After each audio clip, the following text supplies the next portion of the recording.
Okay, we'll do visitor statements. We had two people submit those, so they'll go first after you read your statement. Okay, let me read the statement, then we'll start with Ms. Dominic. The Board of Education welcomes and encourages the participation of its citizens in the business of the school district. There are 2 points in the meeting where visitor statements are scheduled. Citizens are welcome to raise questions and make comments at either one. Comments will be limited to 3 minutes per individual and cannot be combined. Please note the Board of Education will not answer questions or engage in dialogue during visitor comments. I want to stop for a second and say that I've personally engaged citizens in the past at this juncture. In retrospect, I believe that may have created an environment that intimidated the very citizens that we encouraged to participate. It was never my intention to intimidate or discourage participation. For this, I apologize. Lessons learned. This is the time and the venue for a transparent government. In this case, the business of the school district.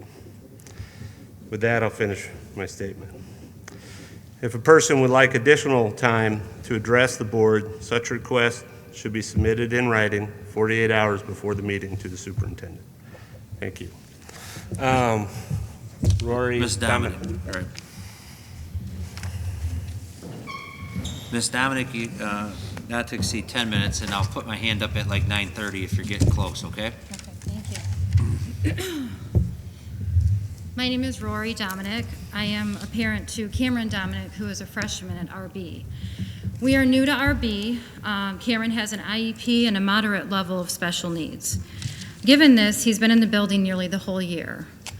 While it's not exactly what I thought it was going to be, and I've questioned it many times, ultimately, despite his many medical conditions, we have sent him to school.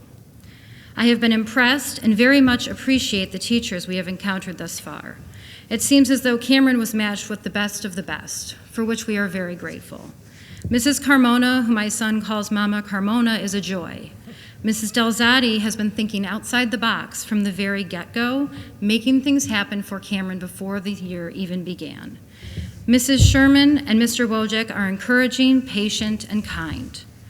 Mrs. Gagan and Mr. McGovern have made Cameron's most challenging subject manageable. It's unfortunate the situation we're all facing. The challenges are many. Much of what I'm going to say tonight would apply if there is no plan to go back in the third trimester. So if the numbers stay up, what I am saying tonight still stands. I believe our students belong in school. I believe they should be in school right now. From my perspective, the conversation around how to educate our children during a pandemic has gone further and further south with each passing month. I believe the problem is we are not talking about teachers as essential workers. I am here to remind the teachers you are essential. You are essential to growing young minds, preparing our students for bright futures, and at this point, most of all, for giving our children hope. For giving our children a reason to wake up in the morning, a reason to be excited, a reason to ask questions, and a reason to engage in the day. Teachers, you are essential workers. Teachers, you do save lives. Teachers, you do change lives. The mental, social, emotional health, and yes, of course, the education of our children, this is your essential work. So I'm asking us all to wipe the slate clean.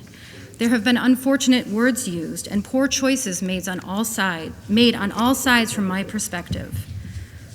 For the teachers, I'd start with the fundamental question that I often ask myself when I'm challenged at work. It's actually from a book by Simon Sinek called Start With Why. Why do you do what you do? Possibly this would be a good reset and get us away from what feels very much like a battle between the sides with no winner. To the teachers, I believe if you can see your students again in person, it will fuel you. It will give you the boost to make it work no matter what. Face-to-face, in-person instruction is desperately needed for students and for teachers. I respect and understand every single person has a different set of circumstances and a different viewpoint on how to handle what is going on and what level of risk you are as an individual willing to take on. For us, despite my son's many medical conditions, his education, his social, emotional needs are priority one. For our reality, we have lived in some level of fear for the last 14 years of his life because of his medical conditions. Yet I continue to believe school is safe and this can work. As you pointed out, Dr. Skinkis, I'm glad to hear the teachers that do have needs are being accommodated. I would expect nothing but that.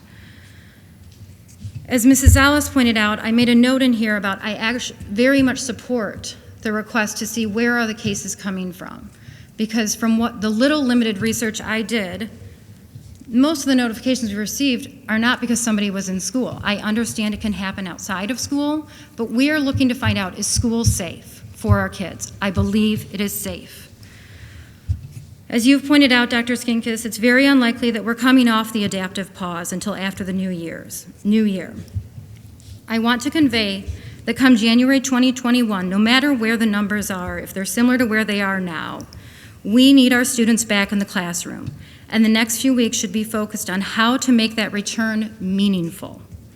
As you look to the plan for a return to the classroom, I cannot underscore enough our kids need an engaging in-person education, one that gives them a reason to come in the building. It needs to be talked up, it needs to be promoted, it needs to be billed as an engaging education that you remember and expect from RB.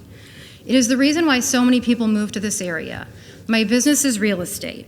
I can tell you quantifiably the number of buyers that I work with choose RB because it is a smaller school. They do not want to be at LT. They do not want to be at York because of the size, and that's pre-COVID.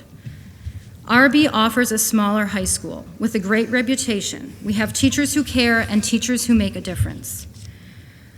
When this adaptive pause was announced, we learned that one of our son's key teachers would not be in session that week.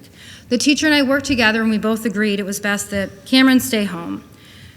Well, Cameron has asked me pretty much every day, when can he go back to his pod? He loves RB and he loves being in school. If you happen to read the recent front page Tribune article about COVID and special needs kids, I was interviewed and I shared in there that school for children like Cameron is the only place he has an opportunity for social interaction. He doesn't have a gaggle of friends to call on. Although I will say that Best Buddies has immensely changed this for him, even in a pandemic, and I am incredibly grateful for it. He gets his social interaction by and large, though, at school. This has been his reality for the last 14 years. It is now the reality for pretty much every kid. These kids are isolated, they are alone, they are sad, and we are teetering on a depression pandemic. The return to in-person learning is crucial. I want to thank each of Cameron's teachers, and I look forward to the day you can experience him on a one-to-one, in-person basis and see the gifts he has, and share your gifts with him. All of our students have gifts to share, and they all need excellent role models who show them how to do tough things. I'd like to think it's the reason many of you became a teacher, to change lives. There is no bigger opportunity than right now. Thank you. Thank you, Rory. Next, we had Kathy Dunn.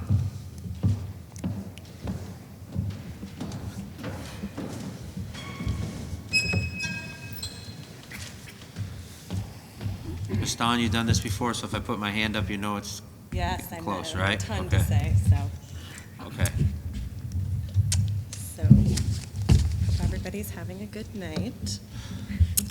My name is Kathy Dawn. I have two daughters that are here. One's a senior and one is a sophomore, and just really here to come to advocate for them tonight, to say that we need our teachers to get back on campus and teach children how they were taught pre-COVID. Millions of students and tens of thousands of teachers are safely back in schools in the country already. Why should our district be expected to behave differently? As you know, as Kristen said, most of our tax dollars fund the system, and they're not being used for the purpose for which they are taxed. We pay our teachers well and have been behind them because they are essential to our children's development. I did some research and on the EIS Administrator and Teacher Salary and Benefits Report from the school year 2020, and 56% of our teachers and administrators make more than $100,000 a year, which adds up to about $8.5 million. Add in the 28% of full-time teachers that make between $75,000 and $99,000, and the number climbs to just about $11,150,000 of tax dollars. We're not being fiscally responsible, and this really is a misuse of our funds. The only people that are truly letting us down are you guys. You've been bullied by the teachers union, and it's time for you, our elected officials, to stand up and advocate for our children to get them back on campus full-time. It's about choice, and there are 4 choices that must be presented to them. Mandate that the teachers go back and work the same way that they did pre-COVID, take FMLA, strike, or quit. I know that you said earlier tonight that you won't answer questions, but I think that all of the, we've elected you, and I think that you do owe us an answer. If you could answer yes or no, are you going to get our teachers back on campus?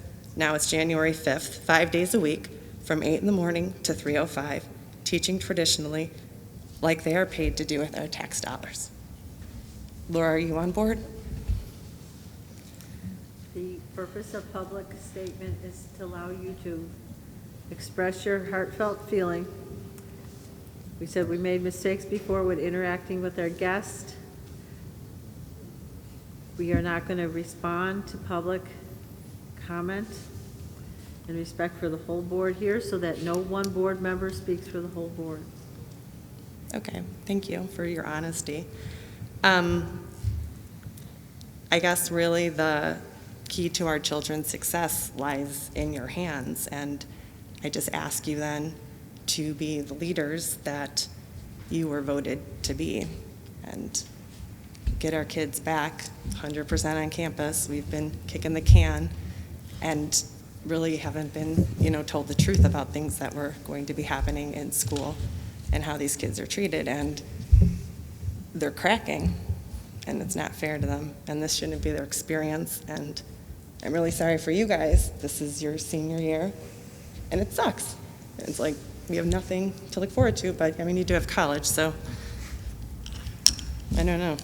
Thank you. Thank you.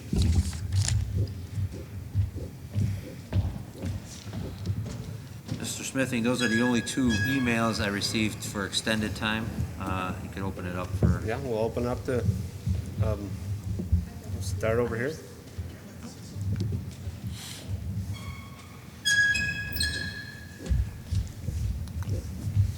Hi, I'm Gary Hoyt. I've had 2 kids graduate, and I have 2 kids currently here. I just wanted to address one thing that we talked about, and I understand that some of the kids are failing, and that's sad, and I hope things work out for them. And I understand, Dr. Freitas, like you said, to reach out to parents, and the students should work harder to get there. I'd also like to see the teachers be included in that and have the teachers work a little bit harder to get these kids to where they need to be. But that's not my main concern. My main concern is for the higher achieving kids. Why are we canceling finals because there are some kids failing? Those kids should be brought up, not made easier for anybody. I have a high achieving child, and he said the other day something that he said, well, I'm glad we're not taking finals. I wouldn't be able to pass it anyway. And that struck me. That was hard to hear, because I know that's not true, because we would make sure that he didn't. But it just led me to think they're just dumbing down everything. And these kids aren't getting the education that they really need.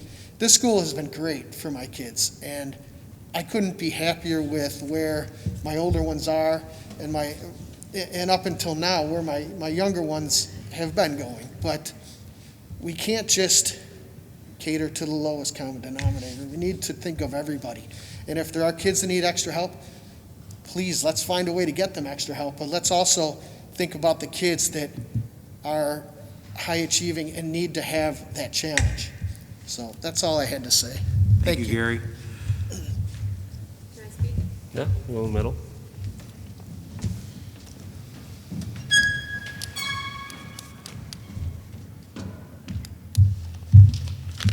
Hi, everyone. My name is Julie Stack. I'm a paraprofessional in District 95 at Brook Park School, and we have been in person, hybrid, 50%, 66 days, 5 days a week, and just had one adaptive pause last week. And I can say that week was hard on everybody, and it was 1 week. The hybrid model can be successful. And for many remote students, they returned in October to be in hybrid at Brook Park. We all feel safe, we feel supported, we're wearing masks. Preschoolers to 8th grade are wearing masks. They don't need many reminders at all. They're washing their hands. We're doing what we need to do to be in school because it makes us happy. It gives us purpose. I see it every day. It brings me joy. We have had a recent RB grad, and we have a current junior. And I want to say thank you to all who made it possible to have a special graduation experience. It's been hard, obviously. I'm taking some things out because I'm glad that you addressed that we'll be back on campus January 5th at 50%. I think we have to hold you to that because our kids really need this. OPRF is going hybrid January 19th, 50%. They're going to be 2 days in person for every 8 days cycle. LT is, as we know, LT is back yesterday, 50%. So if LT and OPRF can make hybrid work with roughly 4,200 and 3,600 students respectively, then RB should be doing the same. What's preventing us from doing the same? We would think our staff would want to try. I'm trying, we're all trying. Our junior was in person once a week for 3 weeks with only 2 or 3 other students in the classroom with him. They're watching their teachers on Zoom, but groups of 10 or less were training with coaches that are also teachers. How is that fair? What kind of example is that? What does that show our children? Hauser's done a great job. They're 50% hybrid. They have been from the beginning. They went right in, they did it. And they're working to return from their adaptive pause January 4th with the saliva testing. Are we talking about saliva testing? Is 208 working with 96? Are we collaborating? Because it seems to me like that could be something that would be a game changer. The Hauser teachers are casting their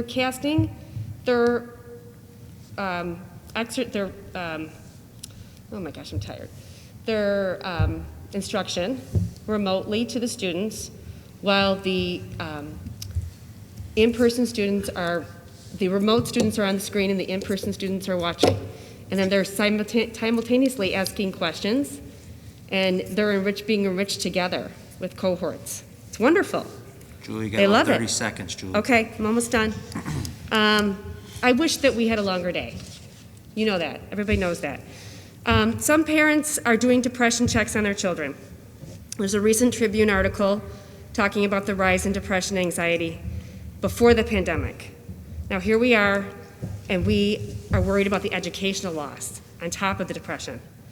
This pandemic will end, but how will it impact our children? And we have to give it a try. We have a strong community, we all know that. And parents want this. Parents want 50%. 45% of our parents want 50%. Let's give it a try.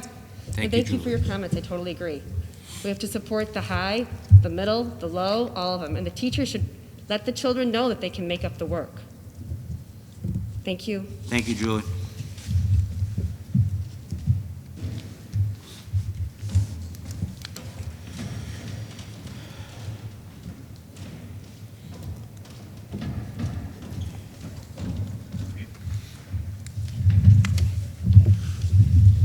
Good evening, my name is Mike Murray. I'm the father of a former and current RB student. And I am one of the 60% of people who thinks that we should not be returning to 50%. And I have a number of reasons why. The first is that you are assuming the teachers are responsible for social and emotional learning and the health of your child. That is true, but teachers are not bottomless fonts of love and care. Somebody needs to be taking care of the teachers too. You want to know why students are stressed and they're worried? Probably because some of them are in a building where they don't feel safe. But their parent is saying, you better go. I was watching the frankly embarrassing and unprofessional meeting from last month, and I was shocked at what happened here last month. We have Mr. Smithing making a snarky comment to Mr. Baum about appearing on Channel 2. We have Ms. Towns accusing Baum and other teachers of not wanting students, slamming her hand on the desk. There you go, Mrs. Sloan. There you go. We have board members accusing teachers of saying we refuse to teach these students, or the teachers refuse to teach them. I highly doubt that. They are refusing to teach in unsafe situations. Ms. Towns called union leadership toxic and accused them of being dishonest with their membership. Mr. Smithing, the president of the board, wants 100% of the kids in the building 5 days a week, according to your statements last month. You represent not just your own opinion and your own interests, but you represent every parent in this district. And as a parent who wants my child remote, you represent my child too. I don't want to hear about how you want 100% of kids in the building 5 days a week. That sounds like a personal agenda on your part. As a parent, I have the right to say, no, my child is not going to go to school and is going to stay remote. 30 seconds, Mike. Thanks. I have Towner and Ruska interrupting and yelling at Skinkis and Freitas. Very professional. I've got Ruska saying, if an administrator walks in and sees a teacher talking to kids on Zoom, we would never accept that in a non-pandemic year. Why would we accept it now? Because it's a pandemic. Every teacher is a first-year teacher this year. Understand this. Ms. Towner suggests teaching is about building relationships with students. That's funny after she called the union leadership toxic. I gotta wrap up, okay, Mike? Yep. Finally, I'll just say, everybody wants kids back in the class, but the one thing we're not talking about is COVID. I would love to have kids go back and taught the way they were before COVID was here. I don't really think that's possible, at least not in a safe way. 50% in January, fine. My kids are not going to be there, and you're not going to be able to mandate them, so you're not going to get 50% in the building. You were the lone voice of reason last month. Thank you. Thank you, Mike.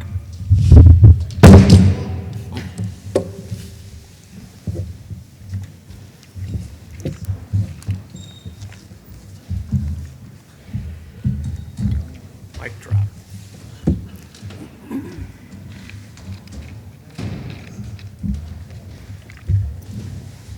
Okay, jump in. Hello, my name is Claire Harrison and I am a junior. To save time and to be as clear as possible, I'm in favor of all remote learning.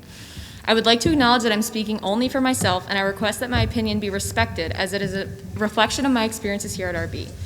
The majority of students who have addressed the board have been in favor of in-person instruction, so I came here today to shed some light on why I'm in favor of all remote. Before I do that, I would like to address some of the things said in the last board meeting about the fine arts, band specifically. Yes, everyone in the fine arts would love to come back and continue learning and playing together if it could be guaranteed that it would be safe for everyone involved. Nearly every accredited scientific study performed about playing instruments inside point to the fact that it is unsafe, especially in the capacity we would be doing so. I love music and always have, but I will not be getting coronavirus because the band is being pressured to play in person before it is safe. Throughout the year, I feel as if the fine arts have been used as a bargaining chip to force students into making decisions they might not feel comfortable with, especially when Apex was on the table. Moving on, I have been an all-remote learner this entire year. As a student, I am entitled to a safe learning environment, and for me, that is from my home. If you've heard nothing I've said tonight, please hear this. I have a right and a responsibility to make decisions for my own health and safety and for the health and safety of those around me. My parents are not forcing me to attend in person because they know it is safest for me to remain at home and are allowing me to make decisions that are best for me. My disinterest and opposition to in-person learning is not laziness, and it is incredibly frustrating that members of the board have said it is so. Comments about laziness, such as the ones made in last month's meeting, not only frustrate people like me who are choosing all remote, they invalidate the experiences of all the students who might want to attend in person, but cannot because of their health or the health of members of their family. Personally, I do not want to contract or spread coronavirus, so I will not be attending in-person instruction until I can guarantee that it is safe. Next, the treatment of teachers by the board and the overall community is, in my opinion, unacceptable. Teachers absolutely deserve a learning curve this year.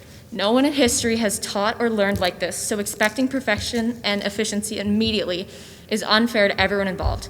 I can see all of the work teachers are putting in with digitizing tests and altering curriculum, and I would like to publicly say thank you. Every single one of my teachers is doing everything in their power to make these difficult times easier, and I, a successful student in the remote setting, am a reflection of their efforts. As much as I would love to walk into a packed football stadium and perform the halftime show, it is nowhere near safe to do so. The coronavirus is very much real and is not going away. In Illinois, deaths and new cases are at an all-time high. As much as I would love to attend normal school, there is nothing normal about getting a Hunger Games-style list of how many new people have COVID nearly every night. I understand that we are living in unprecedented times. However, my life is not something I'm willing to gamble to reach milestones of in-person instruction. Thank you to all the administrators, staff members, teachers, and board members for their continued effort to make the best out of an unarguably awful situation. Thank you for this opportunity, and I yield my time. Claire, you had 19 seconds to spare. Good job. Way to go, Claire. All right, thank you, Claire. Back to the middle section. All right, we'll go this side.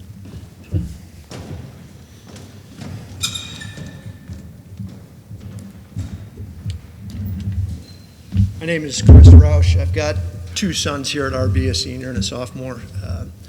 I had a more prepared statement. It was mostly to make sure that we're getting back to the hybrid plan. I want my kids back in school. I believe it's safe for them to be back in school. Other schools that have been open have been proven to be safe to be back in school. So I'm glad you've got enthusiasm about restarting the hybrid plan and going to 50%. I know you're asking for better attendance. Better attendance would be face-to-face learning with teachers, and it sounds like you're addressing that. I think that the hybrid plan, if it's 50%, has been talked about since the summer, so I'm assuming there's going to be no glitches between now and then getting a plan together, since we've been talking about it for 6 months. But I am concerned about the positivity rates that we're using as the basis for going back to school. I think it was on November 6th, according to the RB website, November 6th is when they changed the positivity rate is based on probable cases, and we immediately started seeing a spike. So I don't know if there's going to be an adjustment made because probable is not the same as positive. And I know that's an IDPH thing, but if that's going to be our bar for setting return to school, I'm concerned that we're never going to get back. If probable cases are continued to be mentioned as far as the main factor, because we're seeing other factors dipping down, but the cases are going way up. So that may be something that needs to be adjusted, but very anxious to get the kids back to school and glad that the district is moving forward with it. Thank you. Thanks, Chris.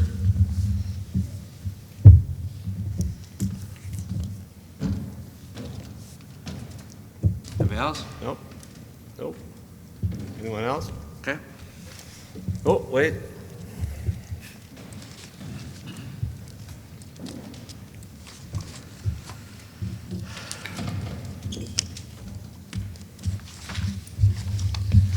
I just wanted to just show great appreciation to the teachers and staff at RB.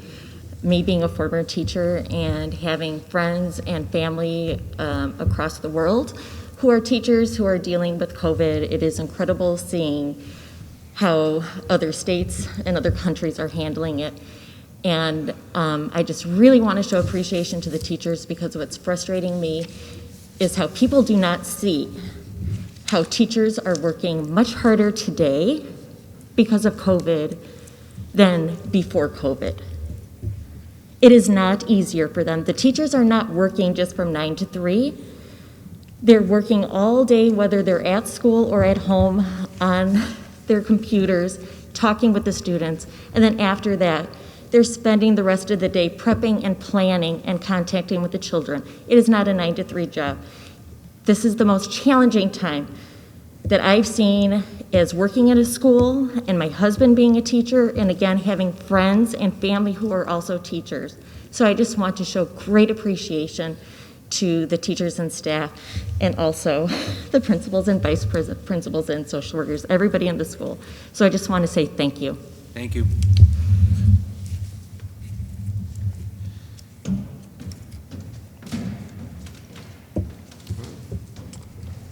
Any other visitor comments? All right, let's move on to reports.